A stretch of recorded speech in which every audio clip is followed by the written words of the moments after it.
Якутия в мире. Добрый день, дорогие друзья! Сегодня очередной выпуск передачи «Якутия в мире». И у нас в гостях Гаврил Кириллин, министр по внешним связям и делам народов Республики Саха-Якутия. Добрый день, Гаврил Витальевич. Спасибо огромное, что согласились принять участие в нашей передаче. И хотелось бы, наверное, начать с азов. Расскажите, пожалуйста, нашим радиослушателям, чем занимается министерство.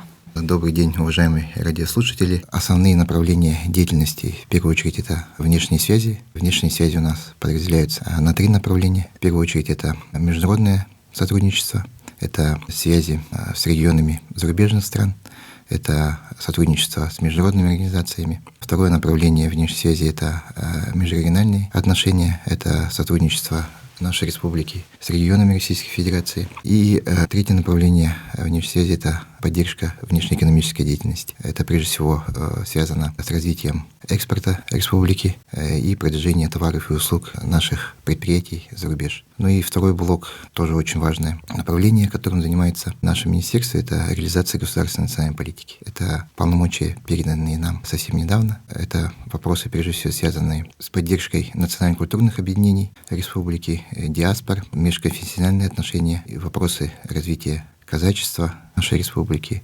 вопросы поддержки КМНС, ну и так далее. Очень такой широкий спектр вопросов, которым занимается министерство.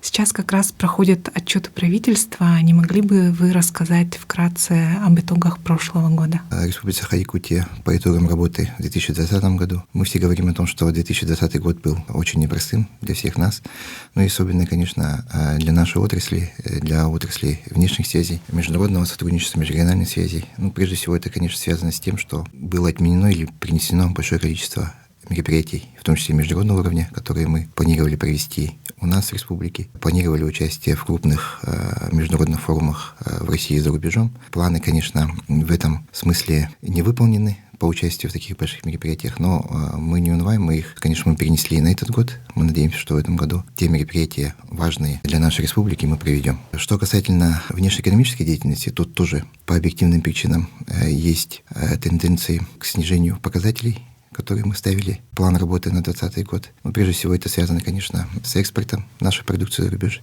в связи с ограничениями, которые действуют по сегодняшний день, закрытие границ и так далее. Да, это тоже, конечно, возымело большое влияние. И у нас ожидаем, что по итогам 2020 года, когда уже получим статистические данные, примерно на 30% спад внешнеторгового оборота нашей республики. Но мы все-таки надеемся, что в этом году начнется уже восстановление. Мы будем, наверное, этот год, следующий год уже достигнем тех показателей, которые мы ставим себе в план в рамках реализации национального проекта «Международная кооперация и экспорт». Но на самом деле также пандемия тоже, наверное, как говорится, нет худа без добра. Мы активно начали осваивать новые форматы работы, в том числе и дистанционный формат работы, онлайн-формат. И очень большое количество мероприятий мы провели именно в онлайн-формате. И одно из крупных мероприятий, которое прошло в нашей республике, это в сентябре прошлого года, это 2-й Всемирный форум по устойчивому развитию, который, на мой взгляд, достаточно успешно прошел и собрал большое количество участников, практически более 30 стран,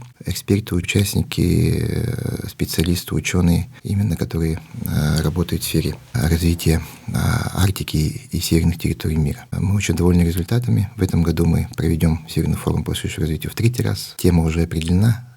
Тема будет посвящена изменениям климата. Ну и, конечно, те вопросы, связанные с реализацией госнацполитики, тоже оставались в центре нашего внимания в течение прошлого непростого года. Тут тоже есть определенные достижения, результаты. Активно принимали участие наши национально-культурные объединения в соискании различных грантов, в том числе 9 национально-культурных объединений нашей республики получили грант президента Российской Федерации. Действительно, прошлый год был непростым для всех, но я знаю, что министерство занималось помощью нашим якутянам, которые должны были возвращаться из других стран. Да? Можете немного подробнее рассказать об этом? И также, наверное, было бы здорово затронуть тему того, каким образом министерство помогло получить помощь от наших зарубежных партнеров. Да, действительно, как только был введен режим ограничений, связанный с распространением новой коронавирусной инфекции, оперштаб нашей республики поставил перед нашим министерством задачу, в первую очередь, это, конечно, обеспечить возвращение якутян, которые оказались в это непростое время за рубежом. И второе, это, конечно, организация помощи от наших зарубежных партнеров в виде поставки средств индивидуальной защиты, медикаментов и так далее. Да. Эту работу мы начали сразу же проводить с марта прошлого года. И основная помощь к нам поступила от наших китайских друзей. К примеру, провинция Хэунцзян, наш давний партнер, оказал очень большую помощь нам. Мы получили практически около 200 тысяч медицинских масок в виде гуманитарной помощи от провинции Хэунцзян, в том числе и по линии побратимских связей наших муниципальных образований. Да. Это Верхневилюйский, Улус, Нюрбинский район, Хангаласский район, Мирин-Кангаласский, Усалданский и так далее. Да. Эту работу мы координируем совместно с постоянным представительством нашей республики в Дальневосточном федеральном округе. Также мы непосредственно находились в постоянном контакте с нашими корейскими и китайскими партнерами в части обмена опытом по борьбе с распространением инфекции. Провели видеомосты, онлайн-конференции. Очень полезно было для нас это, потому что Россия столкнулась с этой опасной инфекцией позже, чем, например, Китай, либо Корея, да, которые уже к тому времени наработали определенный опыт. Да? И, конечно, для нас это было очень полезно, что, конечно, все наши специалисты тоже это отметили. Что касательно работы по возвращению якутян, которые оказались за рубежом в период, когда было отменено международное сообщение с иностранными государствами, да, то да, мы сразу же создали горячую линию нашего министерства, в которую обращались наши якутяне. Наши якутяне обращались и посредством соцсетей, да, к нам. Прямые обращения были и в адрес главы республики Александра Сергеевича Николаева, да, помочь в том или ином вопросе. В основном, конечно, за рубежом оказались туристы, которые выехали за рубеж с туристическими целями, студенты, которые обучаются в зарубежных вузах, да, и люди, которые выехали на лечение. И как раз Министерство иностранных дел запустило программу по содействию возвращению наших граждан из-за рубежа. Да. Мы в этой программе тоже подключились к ней, работали вместе. И за весь период действия этой программы, это вот буквально с апреля по август, мы оказали помощь в возвращению более 500 якутянам непосредственно, которыми мы занимались. Были обращения, в том числе и индивидуального характера, связанные с помощью в покупке авиабилетов. Кто-то остался без средств, да, за рубежом. Эти вопросы мы тоже индивидуально рассматривали и по возможности привлекали спонсоров. Некоторые наши соотечественники, их тоже немало, приняли решение остаться там за рубежом, у кого была возможность, и переждать, пока эта ситуация нормализуется. И как раз авиасообщение у нас возобновилось с некоторыми странами и тоже до сих пор возвращается. Будем надеяться, что этот год будет лучше, чем предыдущий, да? Хотелось бы узнать, какие приоритетные направления, да, какие приоритетные проекты будут в этом году. Да, действительно, мы надеемся, что 2021 год будет лучше в плане работы и деятельности нашего министерства. На этот год мы тоже запланировали очень большое количество мероприятий и проектов, которые мы надеемся проведем, если санитарно-эпидемиологическая ситуация нормализуется. Приоритет, прежде всего, конечно, в 2022 году мы отмечаем 100-летие образования Якутской ССР, и уже в этом году будут отмечаться различные мероприятия, посвященные этому масштабному событию для нашей республики. Да? В том числе и, конечно, мероприятия, которые пройдут по линии международного и межрегионального сотрудничества. В прошлом году мы как раз приняли план мероприятий столетия Якутской ССР. Мы запланировали мероприятия 2021-2022 год, прежде всего мероприятия, связанные с продвижением имиджа, культуры, истории нашей республики в России и за рубежом. Среди таких мероприятий в этом году мы можем отметить, что мы в конце июня ожидаем приезд руководителей евразийских городов. Мы договорились со Всемирной организацией Объединенных городов и местных властей ОГМВ провести в конце июня, в период проведения СЭХа нашей республики, 8-го Конгресса местных властей Евразии. Основная тема, которая будет посвящена нематериальному наследию человечества. Также мы в этом году, как я уже сказал ранее, проведем 3-й Северный форум по устойчивому развитию, который пройдет под эгидой столетия Якутской ССР. Планируем мероприятие по линии сотрудничества с международными организациями. Республика Саха-Якутия сейчас является председателем в Ассоциации региональных администраций стран Северо-Восточной Азии, АРАСВА. И в этом году мы должны провести в соответствии с уставом организации Генеральную ассамблею АРАСВА у нас в городе Якутске. Ожидаем проведения также Генеральной ассамблеи Северного форума. Это неправительственная организация северных регионов, на которой тоже будет принято решение о передаче председательства следующему региону-члену. Ну и 22 год, конечно, тоже там пройдут тоже много мероприятий, в том числе планируем провести презентацию в штаб-квартире ЮНЕСКО, где мы хотим отчитаться о той работе, проделанной Республикой Саха-Якутия в рамках членства России в этой авторитетной организации и в рамках реализации совместной коммюнике Республики и ЮНЕСКО. Да? И также 22 год, вы знаете, это также юбилейный год, связанный со 125-летием со дня рождения Максима Кировича Амосова. И мы знаем, что наш земляк трудился, работал на руководящих должностях и в Кыргызстане, и в Казахстане. Мы тоже надеемся, что проведем памятные мероприятия тоже в Кыргызстане и в Казахстане, связанные вот со столетием республики и со 125-летием Максима Кировича Амосова. Ну и, конечно, второе приоритетное направление в этом году, вы знаете, Российская Федерация получит председательство в Арктическом совете. Мы, как самый крупный арктический регион, наверное, в мире, да, внесли ряд предложений в оргкомитет председательства Российской Федерации в Арктическом совете. Наши предложения были поддержаны, и мы надеемся тоже совместно с Министерством иностранных дел, секретариатом Арктического совета также провести мероприятия у нас в республике, принимать участие в мероприятиях Арктического совета и продвигать наши проекты. К примеру, вы знаете, что проект цифровизации культурного и языкового наследия народов Севера, который был инициирован нашей республикой и был поддержан Арктическим советом, и мы надеемся в этом году продолжить реализацию этого проекта.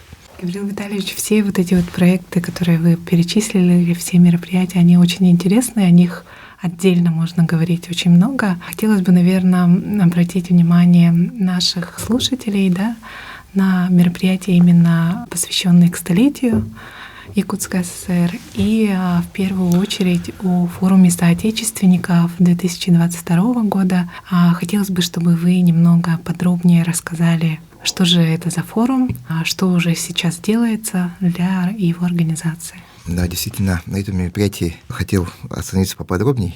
В рамках тоже мероприятий, посвященных столетию Якутской ССР, в 2022 году мы по инициативе наших общественников, народных дипломатов, которых у нас в республике много очень, да, наших соотечественников, проживающих за рубежом, инициировали проведение форума соотечественников. Это, на самом деле, на мой взгляд, очень важное мероприятие. Мы такой форум большой мы не проводили ни разу, он пройдет у нас первый раз. Конечно, мы работу с соотечественниками, проживающими за рубежом, ведем достаточно активную, и мероприятия проводим. К примеру, мы в прошлом году впервые провели мероприятие, которое мы назвали «День народной дипломатии». В этом году, 16 февраля как раз, тоже мы проведем День народной дипломатии во второй раз, и я надеюсь, что этот день войдет в календарь событий республиканских и будет отмечаться и традиционно каждый год. Да? Тем более это связано с тем, что 2021 год знаменуется для нас, для нашего министерства, годом 30-летия установления международной связи республики, да, нашей новой республики, когда был создан Национальный комитет по делам ЮНЕСКО в 1991 году, был создан Госкомитет по внешнеэкономическим связям. И, конечно, следующий год, 22 год, тоже для нас своего рода юбилейный. Мы будем отмечать 30-летие создания Министерства внешних связей. Как раз 19 января 1992 года первый президент Республики Саха-Якутия Михаил Ефимович Николаев подписал указ об учреждении Министерства внешних связей. Это тоже для нас очень важное событие. И как раз подготовку к этим событиям, их роль в истории республики, да, оценку их мы хотим вот провести как раз в рамках и Дня народной дипломатии, в рамках и проведения форума соотечественников. Мы надеемся, что в 2022 году мы соберем многих наших соотечественников, проживающих за рубежом.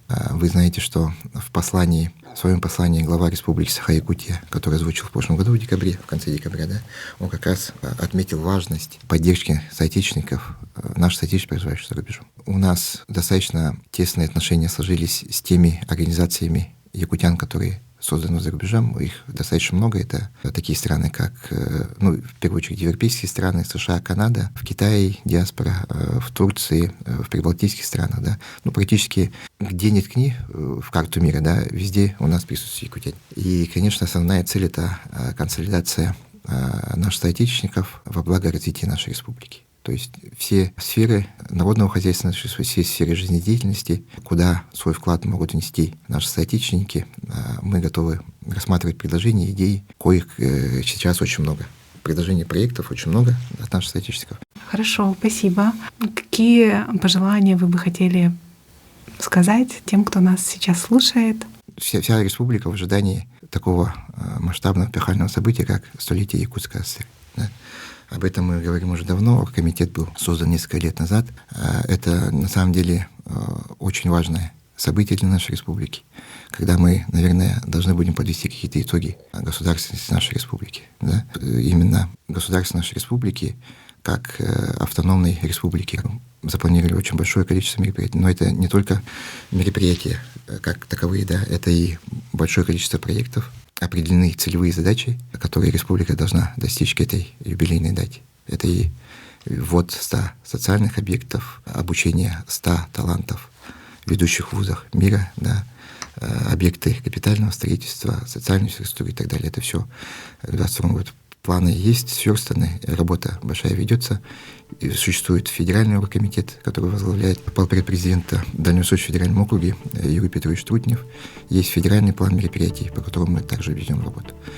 И я бы хотел обратиться к якутянам, к жителям нашей республики, принять активное участие во всех мероприятиях, которые мы уже начинаем с этого года, потому что именно консолидация, наверное, всего нашего народа, всех национальностей, которые проживают в нашей республике. Конечно, этим самым мы покажем, что республика действительно сформировалась, она развивается, будет дальше развиваться для того, чтобы в том числе и отстаивать интересы нашего государства за рубежом, помогать в этом непростом деле. Спасибо, Гаврил Витальевич. Я думаю, что вас услышат не только якутяне, которые проживают здесь, у нас на территории, да, республики, но и за ее пределами. Желаем вам удачи, успешного 2021 года. Пусть все планы притворятся в жизнь. Дорогие Спасибо. друзья, я напомню, что у нас сегодня в гостях был Гаврил Витальевич Кириллин, министр по внешним связям и делам народов Республики Саха-Якутия. Для вас сегодня работали Екатерина Голикова и я, Савина Данилова. Спасибо. Якутия в мире.